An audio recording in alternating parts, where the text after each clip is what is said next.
अमांता health care जो कि एक फार्मा सेक्टर की कंपनी है, इसका आईपीओ मार्केट में 1 सितंबर से ओपन होने वाला है। तो इस वीडियो में ना अपन आईपीओ का कंप्लीट रिव्यू करेंगे हर बार की तरह, साथ में आईपीओ की पूरी डिटेल्स ले लेंगे, साथ में इसका जीएमपी कितना चल रहा है मार्केट में, इसमें अप्लाई करना चाहिए या फिर इसको अवॉइड करना चाहिए, सारी चीजें समझेंगे। तो वीडियो को स्टार्टिंग से एंड तक पूरा देख लेना। वीडियो को अगर अभी तक आपने लाइक नहीं किया है तो लाइक के बटन को दबा दो, सीधा मैं आपको वीडियो में लेके चलता हूँ।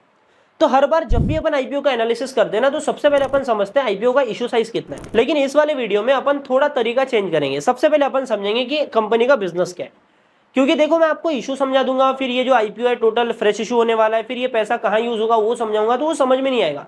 इसलिए पहले समझ लेते हैं कि कंपनी एक्चुअल में बनाती क्या है, फिर अपन समझेंगे कि जो पैसा कंपनी उठा रही है मार्केट से वो कहाँ कहाँ यूज करने वाली है। फार्मा सेक्टर की कंपनी है, हेल्थ केयर सेक्टर से है, सिंपल सी बात है। कंपनी का बिजनेस मैं आपको बता देता हूँ, कंपनी मैन्युफैक्चर करती है sterile liquid products health care sector में। अभी सिंपल सी बात है, जो हेल्थ केयर सेक्टर में लिक्विड प्रोडक्ट एक्चुअल में होते क्या क्या। पहली बात तो ग्लूकोज जिससे चढ़ाया जाता है, सलाइन हो गया। दूसरा हो गया वो इंजेक्शन, वो कांच की बोतल एक आती है उसको फोड़ना पड़ता है। साथ में ड्रॉप्स वगैरह हो गए, आई ड्रॉप, ईयर ड्रॉप, ये सारी लिक्विड जो चीजें बनती है ना, ये कंपनी बनाती है अमांता हेल्थ केयर। बिजनेस समझ में आ गया। अभी अपन आते हैं इसके इशू के ऊपर। देखो आईपीओ का इशू साइज है 126 करोड़ रुपए का। 126 करोड़ रुपए ये मार्केट से उठा रहे। आईपीओ का इशू तो छोटा है, लेकिन बढ़िया बात यह है कि ये जो इशू है ये फ्रेश इशू होने वाला है। मतलब कंपनी का कोई भी एग्जिस्टिंग शेयर होल्डर अपने शेयर्स को बेच के नहीं जा रहा है, पब्लिक को टोपी पहना के नहीं जा रहा है। ओएफएस आईपीओ में है ही नहीं। कंपनी जो पैसा आएगा ना, इसका यूज करेंगे कंपनी के ग्रोथ के अंदर। अभी 126 करोड़ रुपए में से 70 करोड़ रुपए कंपनी यूज करने वाली है स्टेरीपोर्ट मैन्युफैक्चरिंग लाइन सेटअप करने में। स्टेरीपोर्ट क्या होता है ये अपन समझेंगे। पहले समझ लेते हैं ये जो मैन्युफैक्चरिंग लाइन है ये कहां सेटअप करने वाले। तो ये सेटअप होगा गुजरात में, हरियाला खेड़ा गुजरात में ये मैन्युफैक्चरिंग लाइन सेटअप करने वाले। अभी समझते हैं स्टेरीपोर्ट क्या होता है। स्टेरीपोर्ट वो चीज है, मतलब सलाइन समझ लो, जिससे प्लास्टिक का सलाइन होता है, जहां पर वो नली लगा के चढ़ाया जाता है। तो वो जो प्लास्टिक में जो लिक्विड आता है उसको बोलते हैं स्टेरीपोर्ट। तो उसकी मैन्युफैक्चरिंग लाइन ये सेटअप करने वाले, ठीक है। आगे अपन आते हैं 30 करोड़ रुपए कंपनी यूज करने वाली है एसवीपी मैन्युफैक्चरिंग लाइन में, मतलब स्मॉल वॉल्यूम पेरेंटेरल्स बनाने वाली है कंपनी। अब ये एसवीपी होता क्या है? एसवीपी मतलब वो छोटी सी बोतल इंजेक्शन वाली कांच की, जिसको ऐसे ऐसे करके तोड़ते। तो ये चीजें बनाने के लिए, जो मैन्युफैक्चरिंग लाइन बनाने के लिए ये 30 करोड़ रुपए इन्वेस्ट करने वाले।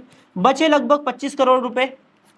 तो ये 25 करोड़ रुपए जाएंगे कंपनी के जनरल कॉर्पोरेट पर्पस में, ठीक है। तो इशू क्लियर है, मतलब कंपनी अपनी मैन्युफैक्चरिंग लाइंस क्रिएट कर रही है, जिससे इवेंचुअली इन फ्यूचर कंपनी का बिजनेस बढ़ेगा और वो चीज हमको रेवेन्यू प्रॉफिट में रिफ्लेक्ट होती हुई दिखेंगी। ये तो बढ़िया बात है, ठीक है। सबसे पहले अपन समझ लेते हैं आईपीओ की जो इंपॉर्टेंट डेट्स है ना उनको। तो 1 से 3 सितंबर तक तो ये आईपीओ मार्केट में ओपन ही रहने वाला है। 4 सितंबर को, 4 तारीख को आईपीओ का अलॉटमेंट का बेसिस क्लियर होगा और 9 तारीख को ये जो आईपीओ है मार्केट में लिस्ट होने वाला है, ठीक है। 9 तारीख जो है आईपीओ की लिस्टिंग डेट रखी गई है, मतलब तब अपन इसके शेयर्स को मार्केट में ट्रेड कर पाएंगे। आईपीओ के प्राइस बैंड की बात करूं तो 120 से 126 रुपए पर शेयर का प्राइस बैंड कंपनी ने रखा है, मतलब 126 रुपए के भाव पर इन्वेस्टर्स को शेयर अलॉट होने वाले।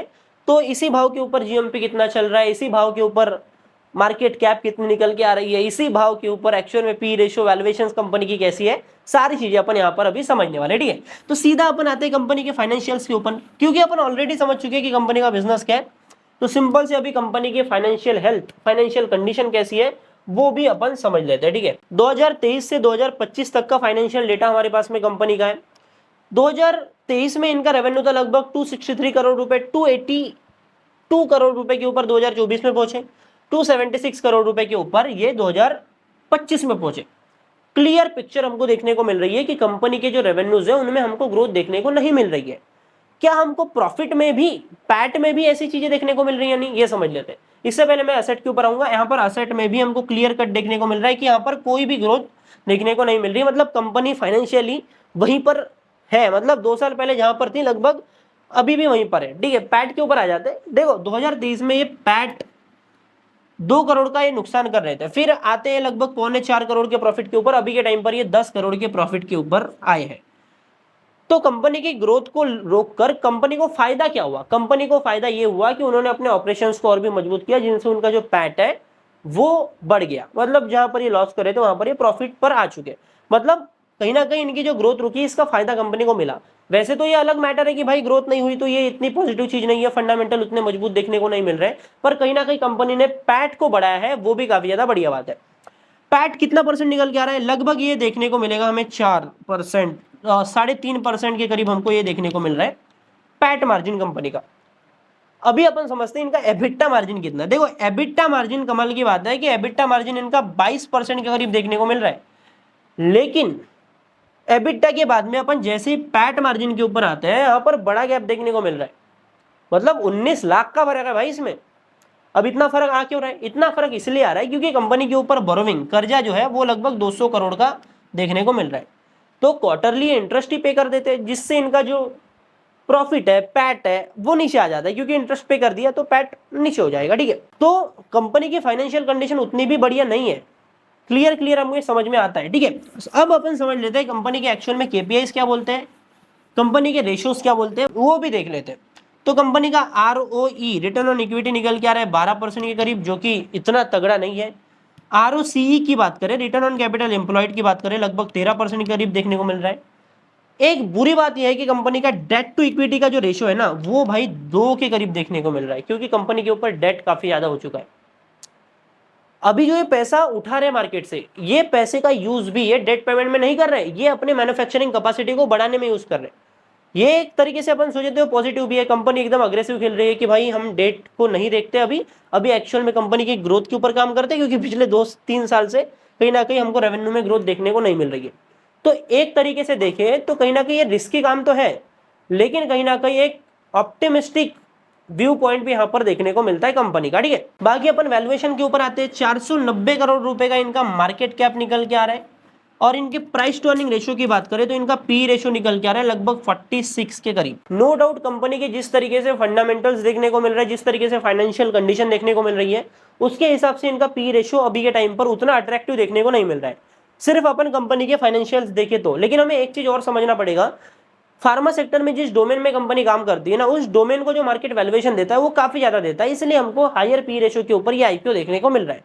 साथ में एक और यहाँ पर आर्गुमेंट आ सकती है कि अभी के टाइम पर इनका जो पैट मार्जिन है वो भाई लगभग 3% के करीब ही देखने को मिल रहा है, 3.5% के करीब ही देखने को मिल रहा है, लेकिन लगातार इनका पैट मार्जिन बढ़ रहा है। तो आने वाले टाइम में अपने पैट मार्जिन को ये और भी ज्यादा बढ़ाने वाले, जिससे इनका इवेंचुअली पैट मार्जिन बढ़ेगा तो प्रॉफिट आफ्टर टैक्स बढ़ेगा, प्रॉफिट आफ्टर टैक्स बढ़ेगा तो इनका पी रेशियो इवेंचुअली डाउन हो जाएगा, और रेवेन्यू भी अगर बढ़ गया साथ में तो जितने तेजी से पी रेशियो नीचे आएगा, मतलब उसका थोड़ा स्पीड जो है वो बढ़ जाएगी। ठीक है, साथ में बढ़िया बात यह है कि इस आईपीओ का जो जीएमपी है ना, ग्रे मार्केट प्रीमियम है, इस आईपीओ के वैल्यूएशन को सपोर्ट भी कर रहा है। अभी के टाइम पर अपन समझ लेते हैं, सबसे पहले तो इसका प्राइस बैंड ले लो, 126 रुपए पर शेयर के भाव पर ये आईपीओ है। 25 रुपए का ग्रे मार्केट प्रीमियम अभी के टाइम पर चल रहा है, लगभग 20% का ये हो जाता है परसेंट के फॉर्म में जाए तो। ठीक है, अभी ये तो ठीक है, जीएमपी अच्छा है, 20% मतलब रिस्की जोन में अपन है ही नहीं, 10% के नीचे ही रिस्की जोन होता है। लेकिन बढ़िया बात यह है कि जो ट्रेजेक्टरी है ना, इसकी जो ट्रेंड है जीएमपी का, वो काफी ज्यादा तगड़ा देखने को मिल रहा है। जब आईपीओ का जीएमपी खुला तब ये था लगभग 15 रुपए के करीब, और हर दिन मतलब आज के बाद में कल का जो दिन है, मतलब हर एक दिन के बाद में इसके जीएमपी में डाउन देखने को मिला ही नहीं है।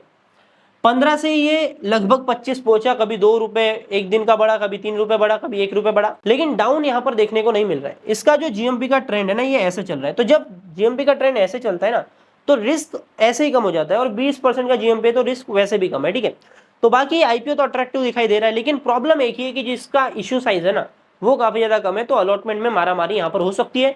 साथ में कंपटीशन के लिए कोई आईपीओ आजू बाजू है ही नहीं, मेन बोर्ड आईपीओ, तो पूरी जो डिमांड है वो सारी इसी आईपीओ के ऊपर जाएगी। तो आप फिर अपने हिसाब से डिसीजन बना सकते हो क्या इसको अवॉइड करना है या फिर नहीं, क्योंकि अप्लाई करें तो नुकसान तो नहीं होगा, लेकिन अलॉटमेंट का ही इशू है। बाकी आई होप आपको ये वीडियो अच्छा लगा, वीडियो अगर अच्छा लगा तो वीडियो को लाइक जरूर करना, चैनल पर तो सब्सक्राइब कर लो, एक प्यारा सा कमेंट कर लो। बाकी आईपीओ मार्केट से अपडेटेड रहना तो स्कैनेक्स के ऊपर आओ, यहाँ पर आईपीओ की सारी अपडेट्स मिल जाती है, लिंक डिस्क्रिप्शन में है। टेलीग्राम चैनल को ज्वाइन कर लो ताकि आपसे अपडेट मिस ना हो, सभी लिंक आपको डिस्क्रिप्शन में देखने को मिलेंगे। मैं मिलता हूँ आपसे अगले नए वीडियो में, तब तक के लिए बाय बाय, टाटा, जय हिंद, जय भारत।